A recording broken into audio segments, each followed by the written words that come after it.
Хайырлы иртә, эфирда Татарстан яңалыклары, студияда Гөлназ Ибрахимова, безнең бүгенге чыгарылышта. Татарстан президенты каршындагы татар телен саклау һәм үстерү комиссиясе уздырган ябык әдәби бәйлек йомгаклары билгеле роман язучыларын сөйли. Татарстан Республикасының Габдулла Тукай исемендәге дәүләт премиясенә дәгъва кылучыларны теркәү дәвам итә.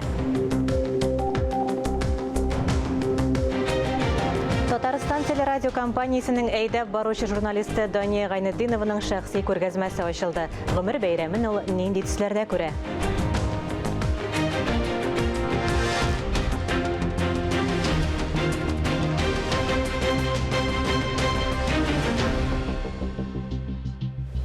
Чыгарылышыбызны күңелле хәбәрдән башлыйбыз. Милләттәшебез, якташыбыз Камила Вәлиева Олимпия уеннарында фигуралы шоу буенча команда турнирының кыска программасында җиңде.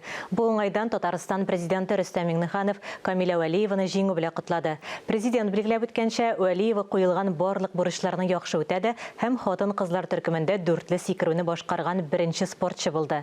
Фигуралы шоуны яратучы татарстанлылар исеменнән, шәхсән үз исемемнән сине Олимпия чемпионы исеме һәм иң югары дәрәҗәдәге ярышларда беренче ышанычлы җиңүең белән ихластан котлыйм. Бу шәхси һәм уртак зур триумф хисләре сине яңа чыгышларга һәм ышанычлы җиңүләргә рухландырсын диелә Татарстан җитәкчесе котлавында.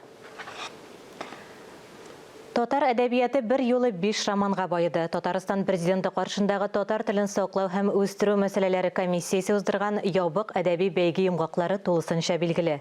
Роман язучылар нисели матбугат очрашуыннан махсус репортаж. Дөресен әйтергә кирәк, Татарстанда үткәрелгән әдәби конкурслар саны китсәң бик күп. Ләкин мондый масштабтагы конкурс бөтен жанрлар буенча, бөтен жанрларны иңләгән һәм мондый приз фонды булган конкурсның әлбәттә моңарчы татар әдәбият тарихында булганы юк иде. Бары тик бер генә жанр нигезләмәгә кертелмәгән, ул да булса драма әсәрләре. Әмма аннан башка да конкурска барлыгы 1000 ярым тирәсе әдәби әсәр кабул ителгән. Шуларның 15-е роман. Алар арасыннан жюри иң әйбәт язылганнарын сайлап алды. Февраль айы башында романнарның авторлары Зөлфәт Хәким, Фирдүс Гыймалдинов, Равил Сабыр булуы ачыкланды. Конкурс игълан ителүе менә Язучылар союзының рәисе итеп Аркаил Зайдулла сайлангач, ул Әлмәткә килә башлады, төрле мероприятиеләргә без күбрәк аралаша башладык. Ул мине дә бимазалады, инде нишәп язмыйсың, әйдә яз дип инде. Ул күрәсең, бөтен кешегә дә шулай дип бәйләнеп йөри торгандыр инде. Равил Сабыр сүзләрендә хаклык бар, чөнки Аркаил Зайдулланың яз дип бәйләнә торган гадәте бар. Һәр кемгә дә түгел билгеле, яза белүчеләргә. Ул исемлеккә Фирдүс Гыймалдинов та кертелгән. Беренче хикәясен бастыруда әле күптән түгел укучыларга Казан утлары журналы аша тәкъдим ителгән Буа романына исем куюда аның өлеше зур. Bu Буа романын аның исемендә исемен кушучы мулласы Аркаил абый ул исемен куйды, чөнки башлыйсың ул һәрвакыт бик авыр әйбер. Авыр әйбер булса да, яңа романына Фирдүс Гыймалдинов үзе исем куя. Аның Урда ханы үзбәк исемле тарихи романы конкурста 2нче урынга лаек булды. Фирдүс моңарча әдәбиятта алай әдәбият дөньясында бик күренгән теге шәхес түгел иде. Без инде аның журналист буларак беләбез, без аны инде теге түрә буларак беләбез. Татарстан телерадио компаниясе җитәкчесе буларак беләбез. Инде менә әдәбиятта өр-яңа язучы ачылды. Һәм ул әдәбиятка ничек әле? Менә ул кайберләр бит инде әкрен керәләр име? Мин шаккаттым, шуңа шаккаттым. Фирдүс әдәбиятка бәреп керде. Минем үземә ул вулкан атылган кебек булды. Менә Фирдүс бер юлы 2 романы белән дөньяга чыкты ул. Әлбәттә, минем өчен бу бик зур җиңү, зур шатлык. Бу бәйгенең тагын бер менә уңай ягын әйтеп китәсем килә. Менә ниһаять күпме тәнәфестән соң янәдән Зөлфәт абый Хәким үзенең саллы романы белән bizning adabiyot maydonuna qaytdi bo'lsa da menim uchun zo'r shodlik. Endi mana Ravil Sabir kebek bola chaqdan deymi yoshdan o'qib o'sgan qalamdoshimizning shulay uq jinguvchilar safında ko'ru menim uchun shulay ko'ngilli bo'ldi. Chunki biz ko'pdir darajada mana Tatariston yoshlari bilan baylik kishilar bit endi. Shunga ko'ra men bek zo'r rahmat aytasim kela. Әлі романны жюри гына оқыды, әлі кең қатлам оқымаған, аннан соң нәрсе әйтерләр. Һәм менә шушы бәяне әлбәттә түземсезлек белән көтәбез инде. Түземсезлек белән сорау бирергә килгән журналистлар арасында Рузилә Мөхәммәтова бик актив булды. İkisinin jurnalist bulуы, bu nindидер әдәбиятның кризиста булып, bu журналистларның әдәбиятны куткарырга алынуымы? Әлеге сорауга әдәби конкурсның жюри рәисе иҗат кешеләренә хас чагыштыру белән җавап бирде. Солдат армия хезмәтендә үсә дә генерал була. Аныңча Рауил дә, Фирдүс тә әдәбият генераллары дәрәҗәсенә үсте. Очрашуда катнашкан Гази Нурмурат жюри әгъзасы буларак финалга үтмәгән Чиле-Пешле романнарны укып, башкаларны ул газаптан азат иттем ди. Аларда менә фәкать хикәяләр бар. Булайтты, тегеләйтте, хәтта аларда ни дә юк. Диалоглар да юк. Роман авторлары барысы да ират дип искәртелде. Димәк, Чиле-Пешле 10 роман язучылар арасында хатын-кызлар юк. Бу да бер күрсәткеч. Киләчәктә конкурста урын алган романнар гомумән һәр әсәр Татарстан китап нәшриятендә аерым китап һәм җыентык рәвешендә басылып чыга. Әгәр дә бу конкурс үтмәгән булса, bu eserde yazılmaydı. Bir kübüsü. Yazılır belki biraz 15%, 20%. Lakin bu kadar bizim edebiyat bu kadar canlılarından fit almasıydı. Bu bir zor iş buldu benimce.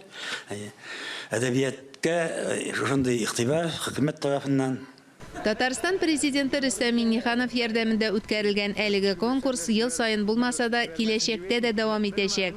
Һәр хәлдә конкурсның жюри рәисе шулай дип белдерде. Нигезләмә шартларына бераз төгәллек кертүдә кирәк дип тәкъдим итте матбугат очрашуында катнашучылар. Мөршидә Җиһан, Таһир Хәсәнов, Татарстан яңалыклары. Теманы дәвам итәбез. 2022 елда Габдулла Тукай исемендәге Татарстан Республикасы дәүләт премиясын алу өчен хезмәтләрне кабул итү һәм кандидатларны тәкъдим итү эше башланып китте. Быел Татарстан язучылар берлегеннән 2 кандидат. Алар кемнәр? Айзилә Батырханова дәвам итә. Елның иң көтелгән вакыйгаларының берсе – әдәбият, мәдәният һәм сәнгать вәкилләре өчен җәмәгатьчелек тарафыннан югары бәяләнгән Тукай премиясын тапшыру тантанасы якынлаша. Татарстан язучылар берлеге остаханәләренең берләштерелгән утырышында 6 кандидат каралган дип сүзен башлады берлекнең рәисе Ркаил Зәйдулла. Чаллы бүлекчәсеннән дә 2 язучы тәкъдим ителгән. Ә инде яшерен тавыш бирү юлы белән каләм әһелләре Флора Гыйзатуллина белән Ләбиб Леронга иң күп тавыш биргәннәр. Турда bu şarkıda Flora Gizatuniye bilen Liron, onlar elbette minimçe şu bizim Tukay ismini yürütken devlet premiyasına layıklı yazıcılar.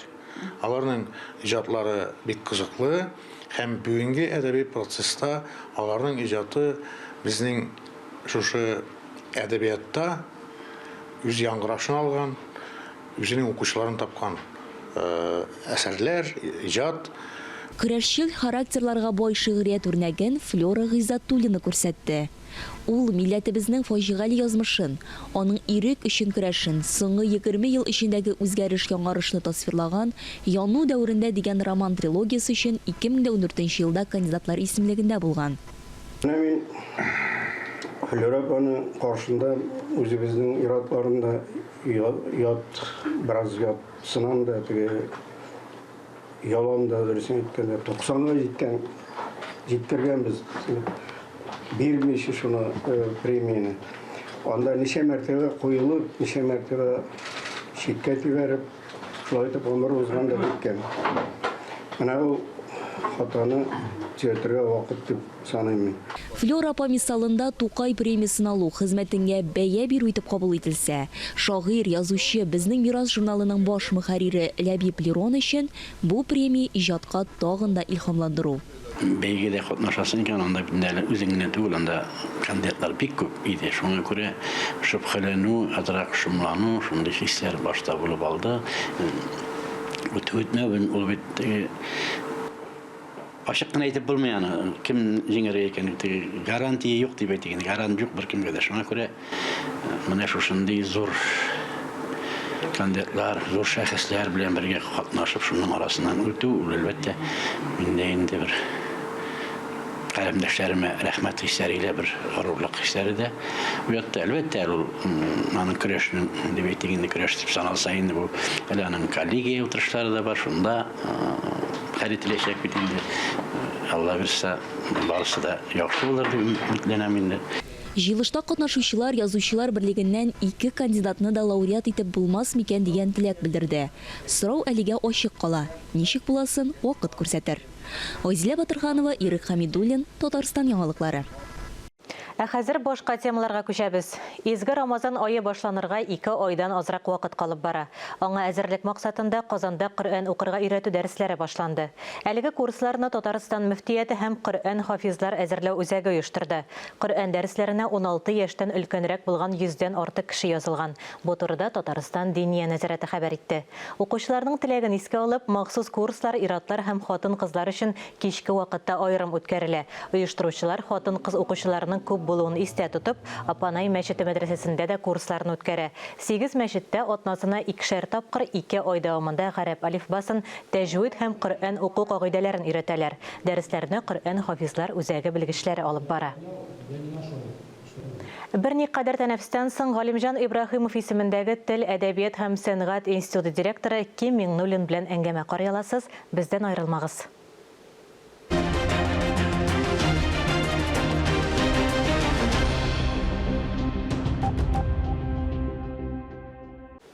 Эфирда Татарстан яңалыклары дәвам итәбез. Татарстан журналистлар берлегендә күп кырлы талант иясе журналист, язучы, рәссам Дания Гайнетдинованың чираттагы күргәзмәсе тәкъдим ителде. Күргәзмә ачылу тантанасын безнең коллегаларыбыз да күреп кайтты.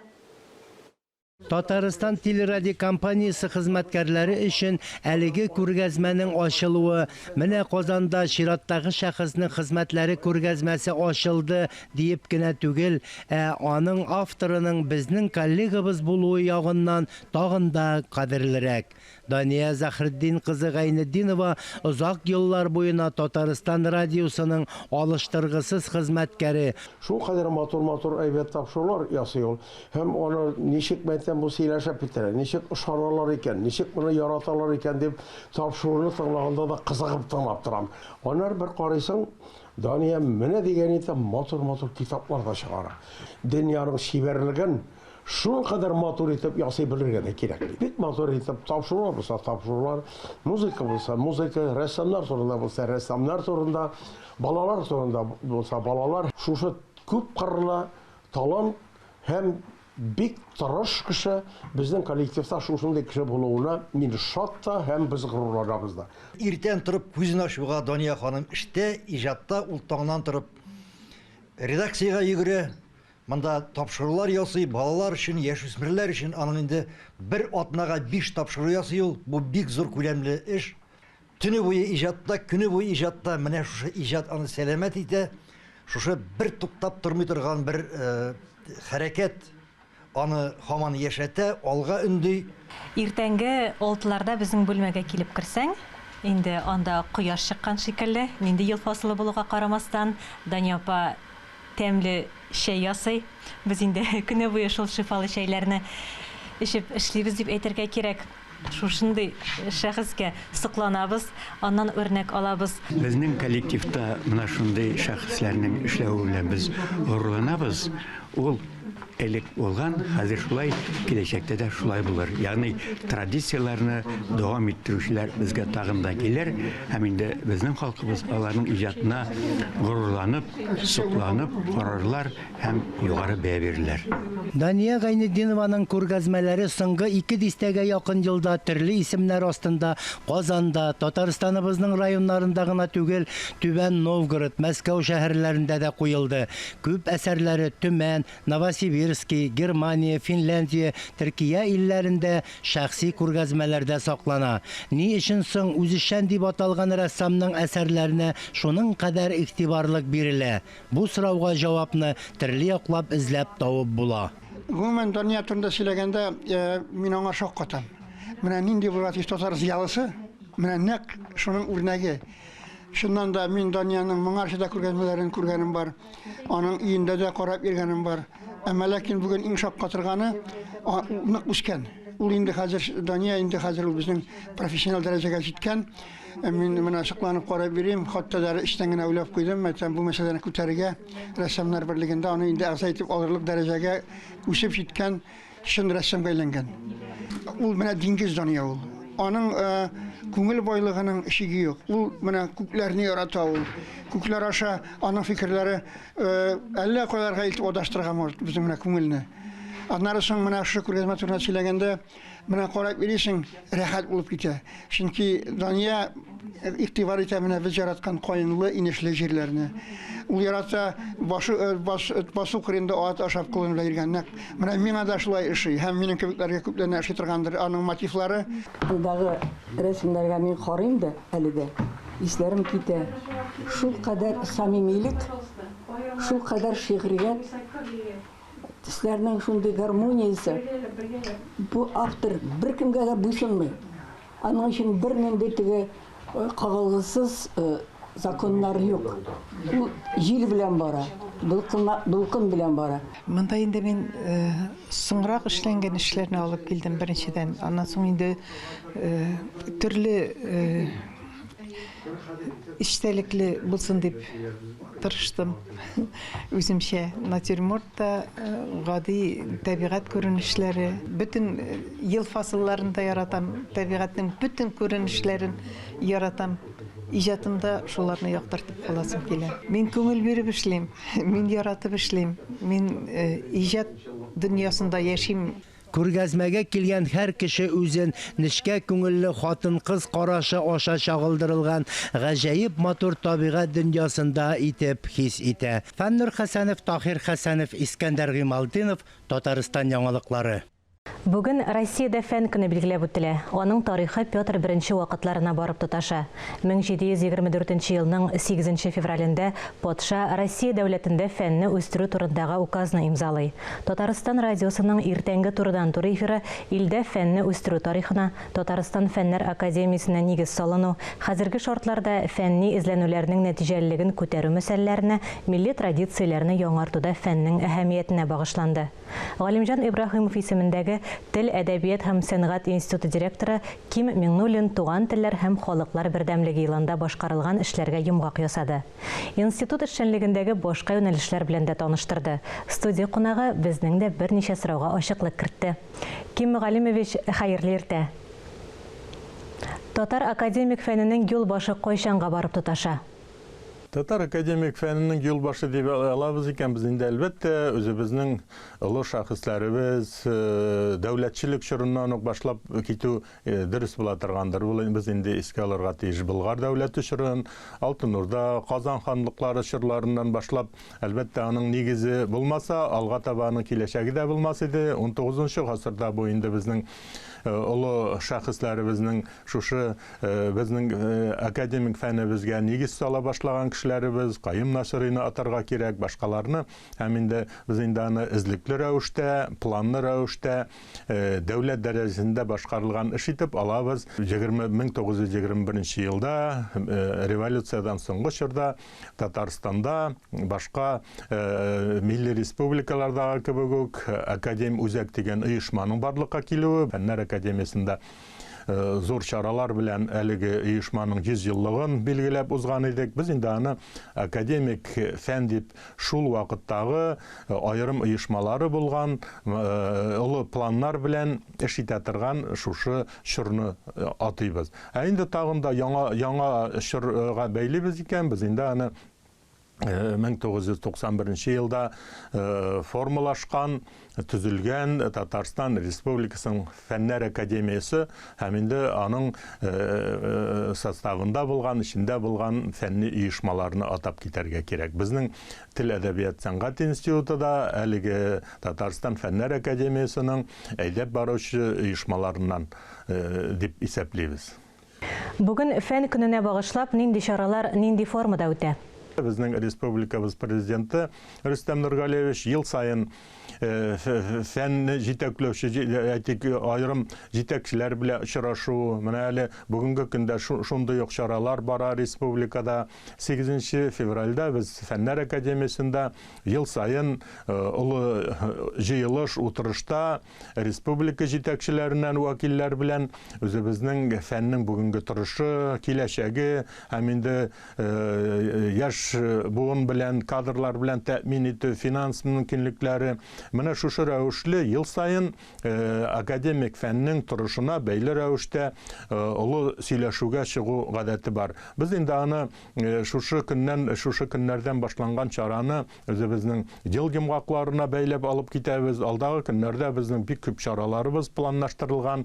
Ол енді Татарстан көлемінде негізде районларға да шығып, өзіміздің зор проектларыбызны жәмәғатшілікке жеткіру жөнелішінде көп санлы шаралар планлаштырылған. Ел демғақлары рәуішінде мына шушы турдан туры фән күні аның башлангычы болып тұра.